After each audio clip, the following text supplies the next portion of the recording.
Mike Slucher and Phil Pham with me, aka Sluch and DR4GO. Right. Alright, so how you guys doing?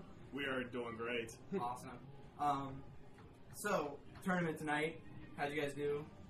I did very well. Got first place. In both, Rambat and? Yes. Awesome. In team tournament. How close was it? How heart-wrenching was it the second time you had to face him in the grand finals match? I actually like facing Mike in the grand finals because, like, the only way we're going to get better is if you play someone better than you. And then right now, I feel like Mike's better than me. Okay. So, like, with the character selection, you think now having to, like, fight kind of a newer character like Elisa, it makes it harder on you, like, to know just some of her, her mix-ups and stuff like that? When she first came out, yeah, she was, like, very hard. Like, Elisa has so many things that's deceptively safe that makes you think it's not, makes you think it's safe, but then later on you find out it is punishable. So yeah, but a lot of characters in the game now, like, the game, Tekken is now more of a poke fest. Like, you find yourself poking a lot more instead of, like, trying to juggle the crap out of people. Really? Because a lot of people when the game first came out was like, oh, you just get in each other's face and mash a bunch of buttons, And now when I play, like, Sluch, it's like, that's not true. Like, exactly. I get kicked all the time. Like, there's nothing I can do. Well, so the thing I love about people, the massive preconception with Tekken is, like, it's all about juggles. Right. And since when Bound was introduced, it's even more about juggles. But the thing is, like, when you spam a juggle launcher, 85 of the juggle launchers in the game are hellishly unsafe. Yeah. Oh, yeah, I know that the hard way. and then people make you pay for that stuff. Oh, yeah. So, yeah. Like, we were talking about, like, counter-hitting moves and stuff. I mean, that's kind of, like, I think the next layer, at least for me, a beginning player to get into, is, like, doing the counter-hits and, like, you guys were telling me to do wall rising, too, with Devil Jin to punch things, Yeah. When did you start, like, catching on to those small things? Like, and now how long have you guys been playing collectively? Like, pretty much when I actually started playing competitively, it was actually around August to September 2006. It was about almost like 3.5 years ago. Was this with Tekken 5? Tekken 5, that is correct, because that was what was out at the time. Pretty much, it was really funny, like, beforehand, when I used to play, I thought I was really good. Right. But then when you find... Oh, exactly, but once, like, you actually go out into the tournament scene and then experience that firsthand, like, holy crap. Yeah. There is so much more to this game than meets the eye. Yeah. And I definitely got... Yeah, definitely introduced to it. For sure. Like, it just hit me in the ass. But pretty much over, like, these past, like, 3.5 years, that's what I've been actually trying to do is go to more tournaments and actually see how people play in those tournaments. Because when you basically play against people like that, like, that are really good and top-notch, competition, that will make you better. Yeah. Hands down. It's because... pretty much like with the Cincinnati, like what I actually noticed is that a lot of times, like, especially back in the day when I first started, like a whole lot of people didn't want to go out and travel to tournaments. But I was like, no, fuck that shit. Yeah, for sure. Yeah. I mean, you guys are going. Are you guys going to the KIT tournament? Absolutely. Okay. That one's a little short notice. Otherwise, I would have gone because it seems pretty big. I mean, is this the first one? I think this is going to be in all honesty, this will be the first major for 2010. Because they've already got over 100 sign-ups. Yeah, that's really good. Yeah. For Tekken, that's definitely I think this game's popularity is like it's slow, but you see people. There's a lot. You see new faces in this game now. It's not like 3 or 4 new players. Yeah. I think Tekken's main thing is like it slowly builds. Yeah. It doesn't like grab you straight away. Like you might see some flashy combos and go, oh, I want to take up this game. But if once you sit down, and you actually start playing the game and you start learning the systems. It's like playing any fun game. You need to learn the basics before you start getting to the good stuff. Yeah. And then once you learn the basics, then Tekken becomes a lot more playable. Yeah. As opposed to like, man, this guy's spamming launches and getting into the wall. Spamming strings and I don't know what they do. But that's the one thing I feel like. I think a lot of people, like when I'm on YouTube and on the internet, a lot of people complain about how cheap Tekken is because people use walls and people use combos. Yeah, but part of the game. Yeah, it's part of the, you both have that. Like that's what I like about Tekken. There's no disadvantage in the terms of like you both have like the same advantages in as far as the wall goes, and as far as the stage goes. If it's an infinite map, you're fighting on the same field basically. Exactly. I don't know why why the stage makes such a difference, but hey, Virtual Fighter even gives you the dimensions of the stage, so I'm sure there's a reason for that. Well, certain characters have better wall carries compared to other characters. Like Brian, Bruce. Take Every you to a wall, time, jump take you you to to the the wall. wall. But yeah, like a lot of characters can take you to a wall really easily. Like Lee is one of the best examples. Oh yeah. Lee's got one of the most insanely good wall carries. But I think some characters don't have that like great wall carrying ability. Like for example, Safina's decent, but she doesn't have as good as a wall carry as compared to Lee. Lee can get you to the wall with like 4 moves. Well, Safina, it takes a lot more. Yeah. Alright, so let's see. As far as your characters go, Sluch, who do you main, who's your alt, and when you decide to pull them out in a tournament, when you, like today I noticed you were basically just playing Elisa the whole way Yes, through, right? Alyssa is actually my main now. Pretty much since, BR came out, that's who I've been basically exporting up the most. But if I'm not really using Alyssa, like I'll definitely have about 5 or 6 other characters I'll usually choose. Most of the time it'll be Lily, other times it might be Asuka or Christy, and sometimes even Safina and Anna, if need be. Just basically how I'm feeling at that. Really? Yeah, I feel like it's not like, counter matchups and stuff like that. It's just like... You can to a certain extent, but pretty much... How do you learn matchups in a game with 40 characters, all of them playable, Simple. You go, and the more exposure you get to, people that are using those characters really well, the better you'll actually find out how to do against that matchup. And that's really good. Like, not only will that help you for the certain character that you can use, but you can also use that knowledge and save it, and then take it to like another character and see what you can do with them as well. Do you feel like, still like King and Armor King, right? Yeah. Do you use some of their similarities in terms of like motions and stuff to your advantage? Like, yeah, King and Armor King have similar type of moves, but I feel Armor King's more of a brawler. Yeah. While King has more of like throw mix-ups. Mm-hmm. Like the Armor King's game has been stepped up considerably. Yeah, he's since, a lot of fun. Since DR, like I think the people who actually made Tekken actually sat down and listened to the complaints about Armor King because he actually is a usable player, as opposed to DR where you can get a win, but you can't get consistent wins. Yeah. Because he's such a badly made character. Yeah. He's the equivalent of like 12 in Third Strike. Holy crap, that's horrible. Yeah, where it's just like, what were you thinking? Now that you put it into perspective, it's like the worst thing ever. Like, holy shit. And he doesn't even have X copy. What's up, Jesse? Oh, okay. Sorry, the Arcade Legends owner just popped in to say hey. Alright, so with King, what are some of your personal like throw setups and... Well, I tend to buffer the giant swing move where he grabs you and swings you around. Yeah. I tend to buffer that of everything, only because like it's such a buffable move. Like I disguise the motions in like my pokes, or I can like I can down one you with a low jab and then I buffer it in, or I can just buffer it in off nothing. Like that's the way, because like the more I use a throw mix up on you, the more people start knowing what I'm going to do. So I change it by my next time. Like Mike sees this a lot now because like I used to use only one type of throw mix up on him, but now these days I'm mixing them up. Like if my back's against the wall, most people think I'm going to giant swing you to get you to the wall. But King in 6 actually has this choke throw where he chokes you and then he throws you. Oh yeah, that one, yeah. I hate it tonight. What's the name for that one now? It's the up for 1+2 choke slam throw. Oh, okay. And then you can change the Yeah, direction. with these throw characters, the ones like King and Armor King, it's like they got just this laundry list of throws and grabs, like when do you pick the, some of them, I know they're different breaks, sometimes, but what's your decision, like when you call out, one of your choke slams or something like that? I personally think I measure it down to 3 things. The window, so how hard it is to break the throw, the actual throw break itself, and the damage it does. Like, every character's got basic throws. Like, if I throw you with a basic throw, it means I fucked up. Really? Because I don't use basic throws. Because my character has, like, a laundry list of throws, as you just said. So, if I want a high damaging throw, I'll try for a giant swing. But if I giant swung you a couple of times, I'm going to mix it up with a choke slam or the giant swing 2, where he throws you in the air and you land on top of his shoulders and he dumps you on the ground. Awesome. And also, sometimes I try to get cool points, so I'll try to do the rock bottom throw, or I'll try to do his like muscle buster throw. The Kaniku Buster, that was awesome. Now with your Oki with King, like I noticed you can it's really easy to like trick people with his movements and stuff like that, and just catch them on a grab when they try to backdash or something. Like how do you define your Oki pressure? What do you like to do? Well, one of the things is I like to rush down a lot. Like I'm one of the more aggressive players in Cincinnati. And I think that's mainly because of my background. I used to play Tekken in Sydney. And in Sydney, like, if you were like a massive turtle, everyone really hated on you. They would hate on me. I'll throw it out the freaking window. There'll be pictures of like Mike at the arcades, do not play this game. Sluch's face is there with a thumbs up. Like, Like, yes. Because yeah, like basically, if you started holding back, it's like real life negative edge. Oh.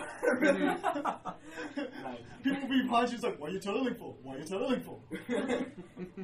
Did you play with pad originally, or did No, you always I've play always with been a stick player. Okay. Now, Sluch, you prefer pad, right? Oh, I do. Was it hell for you getting used to the VR cabinet, or did you... I'll tell you what. You Yes, really? yes, it really was because pretty much when I first started playing, of course, I think everyone played at the arcades. Right. But pretty much when I started getting really competitive, I was just so comfortable, or I should rather say, I was so at home with a pad that pretty much when BR came here, to Cincinnati, getting back on arcade stick was so foreign to me, and I was like, "Wow, this is weird." Yeah. But you kind of have to look at this like you have to work with the tools that you had at the time. So I didn't care. I was like, "Hey, it's like this is the arcade, and hell of it, I'm going with it." There's always that pressure on the arcade. It's not like home where you can just hit the start button, continue to set. You lose one, you get off the machine. Yeah, but you got to put your credit in or your tokens in or whatever they use. Yeah, you got to adjust fast. I mean, I think a lot of people did when it first came out. It wasn't too big of an issue, and now. Of course, most of us play on pad. You're one of what? Quan and Cody play on stick, right? Yeah. I think it's a rather strange observation that Tekken is probably one of the few games where where pad is acceptable for like high level tournament play. Like there's some high level tournament players out there who just love pad. Yeah. Like a great example is Little Margin in Memphis. He uses pad, and he's a King player. And for me, like using a pad for King is like the most boring thing I've ever heard in my life. Really? But that's because I think the arcade scene has never really came back to life after it died in America. Yeah. So there's like fewer arcades, less arcades with newer games, so that everyone just got used to playing the game at home with a pad in their hand. Now, how long did you play in arcades in Sydney? Like the crazy thing is Tekken 6 is out on the PS3 and Xbox 360 in Australia, but people still go to the arcades. Really? They just use the PS3, Xbox 360 to train at home. When you were playing over there, what version did you start with? We were playing DR. You were playing DR? Yeah, just before I came to America. Awesome. Yeah. Now, do they have the Newport one didn't have the ports. Did you have ports there? Yes. Why is it that Newport didn't have Newport had ports. Well, the 5.0 machine did have controller ports, but with the VR machine, did not actually. Is that just the make of the cabinet? Or? I think it was. Well, where we got it in was at GameWorks where I used to work at. GameWorks! But pretty much when they ordered all those cabinets, like it was a company-wide thing. So pretty much it was a standardized cab that went to each and every venue to GameWorks. So pretty much the one not only here in Cincinnati, but the one in Columbus, the one in Indianapolis, same cab. So they just had the arcade sticks with the, I think it was either Sama or Sametsu parts. Sama buttons. Yeah, and then they didn't have any controller ports in place. Let it go on the record that arcade, that cabinet was one of the best things I've ever played in my life. Oh yeah, nothing like playing a new game on a cabinet. Like at least now, because they're so rare out here. When you get something, it's just like the holy grail. No doubt. Like even when I was actually getting back into like learning how to use the arcade stick, like. It was nice because it was like, wow, these are actually really good buttons and arcade sticks. So it was very awesome. It was like, wow, it's like it'll definitely make it a little easier for someone that is actually a pad warrior to go in and actually try to use. You guys ever go want to go back to the arcade and play tournaments there, like do like your Tekken Crash thing, or is it just not worth it? There's now? just too many pad players in our scene right now, so I feel like it's a disadvantage. Like one of the things I use stick pretty much religiously. Yeah, so you're definitely at an advantage on the cab. A lot of times, like when I won at the arcade, they'll be like, "It's only because you're stupid and I don't have." Mention no names. Shut up, Phil. Oh man. Now, when you guys first started practicing, how did you go about learning the movement, the footsies, and the buffering? I know it takes time, but did you have any particular system for doing it? Let it be said that if you seriously want to get into Tekken, you need to go to Tekken Zaibatsu. Yeah. Tekken Zaibatsu is a great place for anyone learning the game. It's filled with the same type of people that's on SRK, those cocky. I don't need to tell you anything, and you're new, but there's genuinely helpful people I found a lot of information on Tekken Zaibatsu. So you'll learn a lot of stuff there, and then the rest is just playing against people. And they'll tell you, don't do that shit. Oh, but you should use that shit. Really? Yeah. Yeah, it's like most like really good players, they'll actually help you out in your game. Like pretty much the way I how I play my game is because I'm trying to actually get everyone better. Yeah. Just because I'm probably one of the only people around in this area that seriously turtles. Well, everyone, either they're more of a pit bull or they're more of kind of like a mix, like they're all rounder where they try to turtle. I can definitely notice you're less prone to getting hit by any, you don't get hit by anything random. Like, it's just, you avoid it. So the person has to think their offense through before they come in on you, Precisely. I mean, Phil, I definitely felt like I get lucky sometimes, with like a Roger sidestep tail sweep, it's like, yeah, sweet, I got the juggle off, But like, it's still though, sometimes I'm crapping my pants because you're in my face, and I'm just like, I'm probably gonna get thrown somewhere here. And those wall throws today were excellent. So, when it comes to buffering, how did you go about practicing giant swing? Basically, I actually came from King of Fighters. Okay. Like, I was originally a King of Fighters player, and then I moved to Tekken. And King of Fighters has some of the most fucked up motions of all time. Like, down, back, down. Reverse Dragon Punch, half circle forward. Yeah, that one's fun. It's like you know how Cammy was fucked up in Super Turbo? Yeah. It's like that, but with every single character. Wow. So yeah, I got used to like buffering motions like really fast on the fly. And then when it came to Tekken, I was like, okay, so forward, back, half circle forward. There used to be a super. Oh, okay. In King of Fighters. So I could do that super on the fly, so I was like, I could do that easily. See, folks, fighting games do translate, so... Exactly. Except for Eternal Champions, but... Yeah, but Eternal Champions it's a real man's game, though. I guess it is. When you're playing with Mike South, it is. Yes. And then you get pwned by the 2-button infinite. Alright, Sluch, with Elisa, what's her game plan? She's a new character. Very good question. Pretty much with Elisa... What I usually try to do most is poke the shit out of you. Yeah, I noticed. Yeah, pretty much. Down back 3 is. It's really good. It's ungodly good. Yeah, because it avoids so much shit. She has like several moves that are really good to poke, like down forward 4. That's really good to poke. What you try to do is you try to think of like either really quick or really safe moves that you actually use in your arsenal, and kind of like keep those always like on your side. Yeah. Kind of like use those a lot to your advantage, because pretty much with Alyssa, like she doesn't have like really all the strong tools like some of like the other like better or top tier characters will have. So you do have to use what you have to your advantage. She is really pretty good at mixing up too. I especially love the chainsaws. Yeah, what's the deal with the chainsaws? Like, how many? Is it just? Why do you use them? Are they good for just producing a lot of hits at once? And just keeping kind of sort of. A really crazy thing about most of her destroy form, that's actually what it's called. Chainsaw monkey here. With her chainsaws, like a good majority of her chainsaw moves are actually safe. Oh, so really? that's a really good reason why to use them. Plus, especially if you get put into like certain scenarios, let's say like I put you into a wall, I'll definitely try to use my chainsaws the most there to my advantage, because then it's like it's a sick 50-50 game. It's like, am I going to go low to you, or am I going to go mid to you? Guess. And that's pretty much what it comes I see you using the command grab a lot too, Is that just a great like surprise, every time? Well, everyone loves bomb head. But I give bomb head back. Hell yeah. Damn it, Phil. But I can't be accepting bomb head from mates. Robo mates. Oh, come on, man. My wife will kick my ass.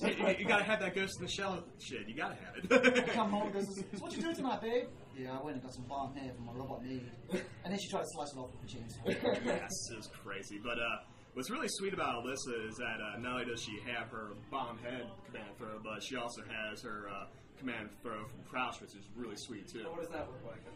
Throws you in the air and then she shoots with her arms. Rocket punch. Yeah, the toss up in the air, double rockets. Yeah, and then you're like, fuck, I just got hit by this shit. So it seems like her command grab game is at least a little like fleshed out. Like she has some options, She does like there's certain moves that you can actually use to like actually get that off.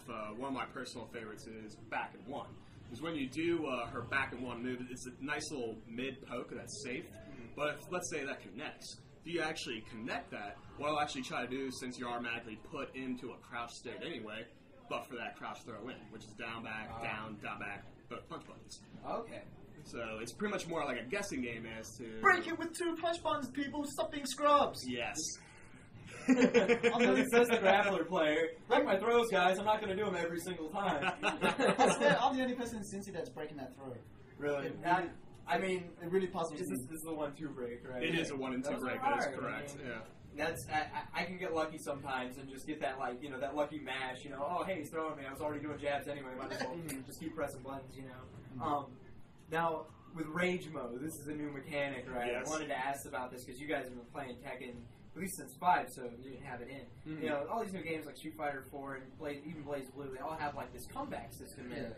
Do you think Tekken's comeback system is balanced? Do you think it's fair, or do you think it's just over the top? Like, I can't remember the one video where the Paul player does a 3-hit combo and wins the game. That was crazy. I think, in all honesty, the rage system is balanced to the point where now it's not as broken.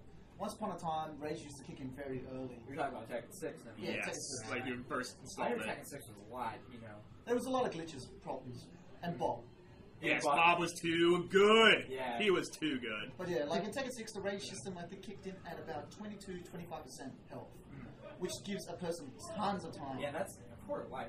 Yeah. It's one more juggle. So yeah, like in T6, I think it's like in BR, the console version, I think it kicks in at about 15%. Yeah, that's a lot better. So a lot of times I can fuck people up. They're trying to get their rage mode, and I'll just throw them to a wall and they die. So you never get your rage Now, mode. do you guys ever do any specific combos when the person is close to rage Yeah. mode to make sure they don't get into rage exactly. mode? Like, let's say, especially if you have you pretty much juggle started someone, you do the max damage. Because let's say you only do something that's kind of maybe an alright or a decent juggle, and you let your opponent live. Well, guess what? Now you're actually giving them a solid chance of coming back. No. Yeah. You do not want to do that. If you can get the max damage possible off of something, do it. Yeah. Trust me, if you let someone live with just a little sliver of life and they got rage mode, pokes do the same amount of damage as throws. Yeah. Because joke. it's that damn strong. Like a little shitty shin kick can kill you because it does almost 20-25 health. Yeah. So bam, and that's ooh, KO. I was going to ask you, speaking of the numbers behind the game, you have it's hopefully going to be put up on the website, you have the 777 Yes. coming out. You guys I just see numbers. I feel like I'm back in math class. Every time I do the Cincy thing, it's just shout outs and math the entire time. I can do 1, 2, 1, 2, 3. I'm sorry about the shout outs. That's my fault. My fault. For the paper long. Oh, it's the essay post. It's the essay post. You gotta love them. You can't good games everyone, man. Oh, I will. I am determined. I will. I do it. I'm putting it down that the next Cincy thread should be titled Arithmetic and Shout Outs. That's all it seems to be. But I like reading up on the 7/7s. So basically, it's 7 hits, 77 damage. You got it. And how many of these have you got together? I currently have 52. That's wow, awesome. That's a lot. Yeah. And there's 40 characters, so we've pretty much found one for nearly every single character. That's And awesome. some characters have multiple Yeah. 777s. And some of them don't even make sense. Now, is the 777 good in particular? Is that something you really want to do? Or It's only because it's just flashy? It's flashy and it's a sequel to, we had a previous combo video called the 666 combo video, where we had, the 6 hits that do 66 damage. So this is the sequel, 7 hits, 77 damage. I don't think we're going to do 888, because I've rarely found an 888. Those are kind of difficult to get. Yeah. They really are. But for some strange reason, I think Tekken kind of sponsors them because there's so many of them. Really? It's kind of like how they sponsor Satanism in DR. 666. We're like, Double interesting. chin, gargoyles perks. It's not a Exactly. coincidence. You know. You know, Namco, they want to pervert the youth. That's the difference between Namco and Capcom. Capcom just wants to release the same game over and over again. Namco wants to release new games but try to convert you to Satanism. I don't know which one's more evil. Both. Releasing new games. But wait, we're going to add 2 more characters. Hey, man. Nice work, Capcom. Yeah, hey, they're adding 3 characters. Actually, they're adding You're like, get it 5. right. They're adding a ton, I think. They got, what? Yeah. DJ T-Hawk, Yuri, Adon, Cody. Yeah. The and stereotypical- possibly Street Fighter 3 Third Strike characters. Wait, I want Darun. You want Darun Meister? Yeah. There's a Arabian dude Yeah, I that's going know. to be a grappler called a Khan. So Real. yeah, supposedly there was a picture of him somewhere on a blog. He actually kind of looks like Clark from a Interesting. King of Fighters. Yeah. I would start playing it just if he plays like Clark. Really? So then I can just sit there and go, Bleh! It was like, KOF, you say. It'll be said that KOF is a real man's game. You're the sensitive people, man. I can't get into SNK games. I think it's because it's a Mexican honky thing. Mexican hockey. Hong Kongs and Mexicans play KOF too damn good. Yeah, they and, do. And to scare everybody else off. Yeah. I think I'm part Hong Kong because I play KOF. Now, when it comes to defense, another big thing, Cam was telling me about finding your way out of a wall, how it feels a little different than it did in DR. It feels like, he said in DR, it feels like you can get out of the wall a little quicker. But in this game, you have a little bit more options when you're back to the wall. I mean, would you agree with that? Or? Yeah, well, with especially Tekken 6, most of the stages in the game are walled stages. There's only actually 4 stages that are not walled. Oh shit, maybe about. Yeah, it's somewhere. I was gonna say somewhere between maybe 16 and 20 stages. So a good majority of your stages are actually walled. So get used to it. Yeah. But pretty much when you get put to the wall and your back's against it, it's kind of a common thing. You gotta get used to it. There's several things that you can actually do to get yourself out of certain scenarios. One thing you can definitely do if let's say someone's not right on you, movement. Movement is almost essential, especially in terms of that spot. If you get put up against a wall and you're like, oh crap, I feel the pressure definitely gonna be coming on me now. So you just have to move your way out of that and I noticed get over the wall. A lot of Capcom players, us 2D fighters, will throw a lot. I don't know if you've seen that, but we'll There's nothing wrong with throwing. Really? You think Hell it's a no. good option? Throws. Oh, go ahead, Phil. This is his. Well, the craziest thing is I used to get hated on in Sydney because I threw too much. But that's another classic, You throw too much, you're a bitch. No whatever. No throwing. No throwing. But I think that dates all the way back to Street Fighter 2, where throws weren't breakable. Yeah. And they used to do crappy loads of damage. But I'm a big fan of the fact that I use throws, I break throws. Why can't you? Yeah, that's true. I mean, as you think playing a throw character that actually made you better at breaking throws too? Yeah, because I see throws. I see when people want to throw me, and 85% of the time I can break a throw. Then you just feel it out, kind of I've seen this training before, or do you actually? I mean, I've seen some people. It's half and half, I think. Sometimes you kind of get set into people's setups. Especially if you're noticing really good setups from certain characters or certain players. Other times it could just be very random. You'll be thrown very randomly, and you have to base it on your reaction time. Now, see, with your reaction time, a good thing to do is just pay attention to the arms in Tekken.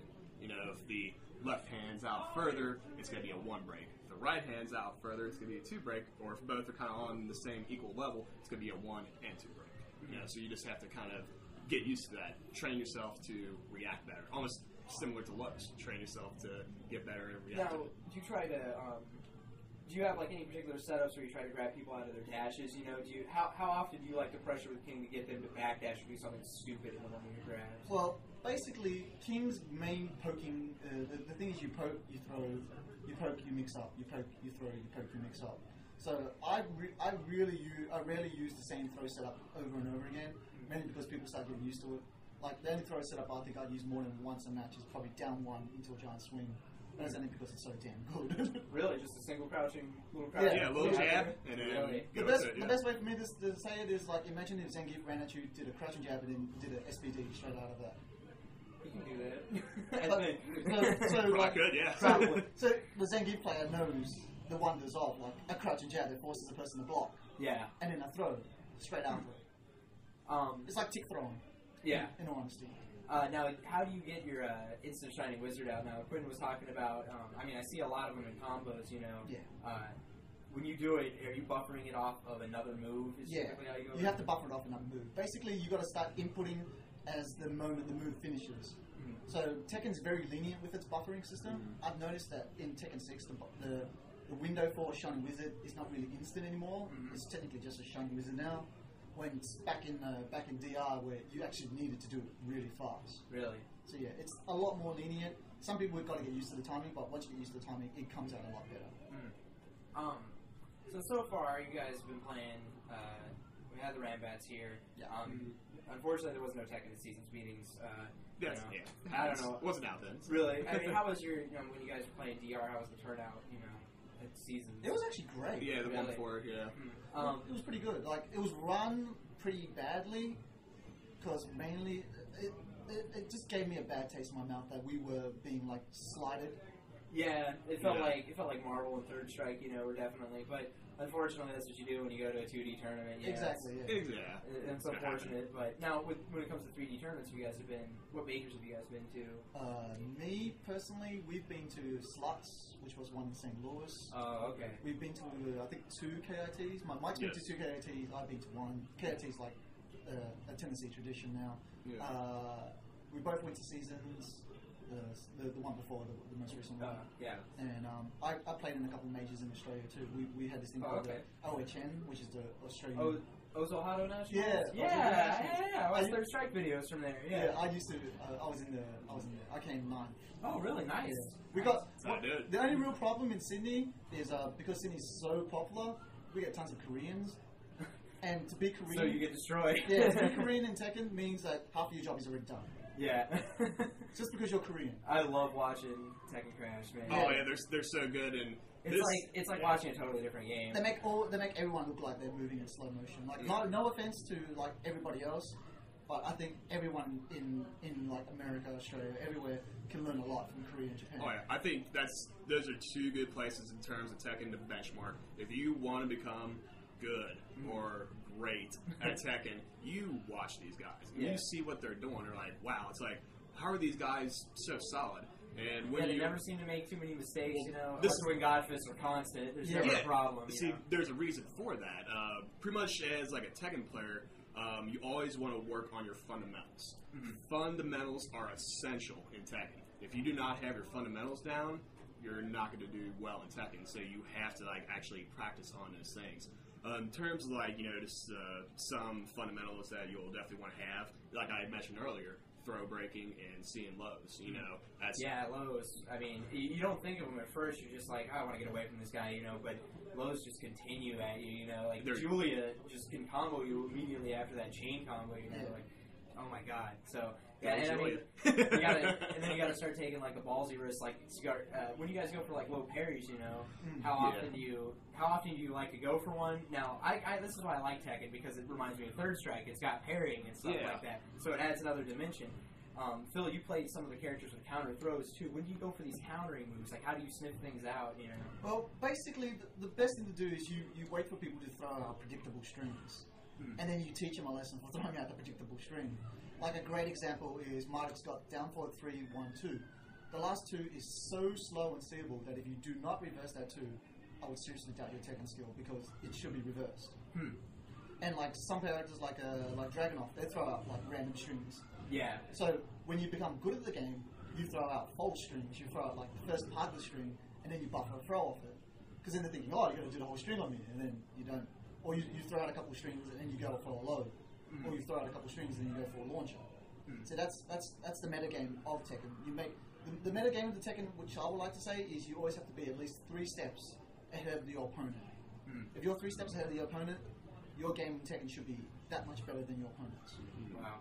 Yeah, it's almost like chess almost. Yeah, you have to really think ahead. I've heard it compared to chess a lot. Like a great example is I will throw someone into a wall, and then I will start a mix-up, and I've got 3 scenarios in my head. If you roll, I'll do this. If you stand up, I'll do this. If you like try to get up quick, I'll do this. So you need to have those 3 scenarios in your head. The minute you start that move, you can't just go in there and go, I'm just going to do one move. Because what if they guess that one move and you're screwed? Yeah. So you have to really just keep your options open the entire time. Exactly. It's all about the mix-up right there. Now with tonight's Ranbat, like, okay, you got first, you got second, right? Can any of your matches come down just insane? I saw you using Bruce, and you were getting really close to the wall splats. Like, oh my gosh, like one of those combos took him down Fucking Bruce. just those wall carries, man. He's good. He's solid. How would you rate your guys' like performance overall? I mean, how would you rate the overall experience? I think tonight was really good. I was very happy to have Mike back in the Ranbat scenario, because like we sorely missed him in the first. Oh, you weren't here for the first I one? wasn't actually here for the first man, now you got a lot of making up to do on the points there. Indeed I do. I have to. Yeah. But yeah, like I seriously think Like tonight, the best thing about it was a lot of people were stepping up their games. Like my friend Dave was playing considerably better. Yeah, you were doing really well. You were on Sluch's team, right? No, he was on you were on Phil. Oh, that's right. I saw it. Yeah, you were cheering him on there. Yeah, and Sluch, you were partnered with Derek. Derek, yes. You cheating bastard. Yeah, team broken. Yeah, exactly. Like he plays Julia first. Are you really proud of this win tonight, Sluch? Well, that wasn't going to happen originally. Originally, it was supposed to be fair.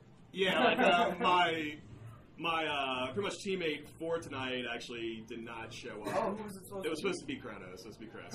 But he Chris didn't show up.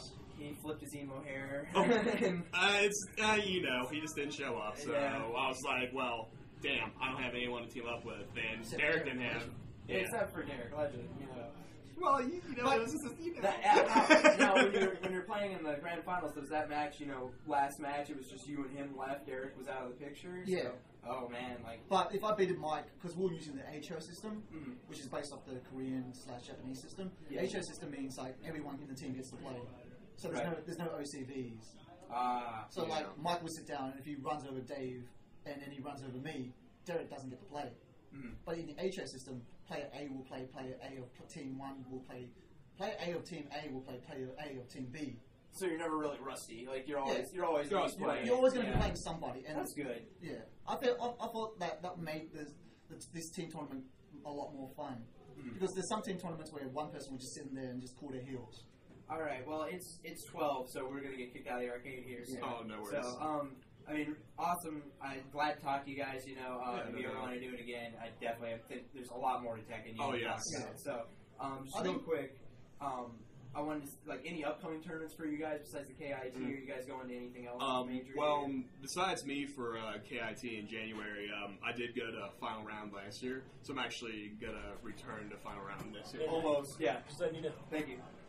I'm thinking there is a nice little tournament coming up in Cincinnati called Them vs. Us. Yeah. It's kind of like a tradition now. We're up to the third one. So yeah. It seems like it's going to be a bigger Tekken I'll be running this it. time. It really does. I feel like Street Fighter 4 is not going to get enough. It's going to get people, as always, but I don't think it's going to get as many people as Tekken will this time around. I think, in all honesty, the Midwest is good for Tekken, but it hasn't got to that point where our Tekken tournaments are stellar. Yeah. They always seem a little, mediocre. You got about 80 people, and that's good, but it's nothing like we need 400-person tournaments. It's just crazy. We need stuff like where the tournament is so damn long, you need 2 days. Yeah. To finish the tournament. Yeah, that really does add another element too, like going to Evo. Oh yeah. I did play 2 days in a row, but I didn't. I didn't play I didn't advance on, because I got destroyed. So, but I won 2 at Street Fighter. You played Guilty Gear 2? No. Destroyed. But yeah, it definitely adds another element when these 2-day tournaments come up, because sometimes would you say that sometimes you have a good day of Tekken and a bad day of Tekken? You could. You got to actually stay sharp. Pretty much like a good thing in terms of if you're going to go to these really huge tournaments, main thing to it is your mental toughness and your endurance. Can you actually handle play 9 hours straight? Yeah, being there 9-10 hours straight. Can you handle being around a lot of people in a crowded room? And it's one of those things it can actually wear you down mentally. So if you're not ready for that when you come into the tournament, your game's just gonna be screwed. No fans or buts about it. All right, guys. Well, we're going to get kicked out soon. So, just real quick, last thing I always do as part of the podcast episode is a word association game. So, if both of you can answer, just first thing that comes to mind. That's all you got to do. It's a fun little thing I do. So, starting off with 1-2 break. What I try to do when people try to hug me.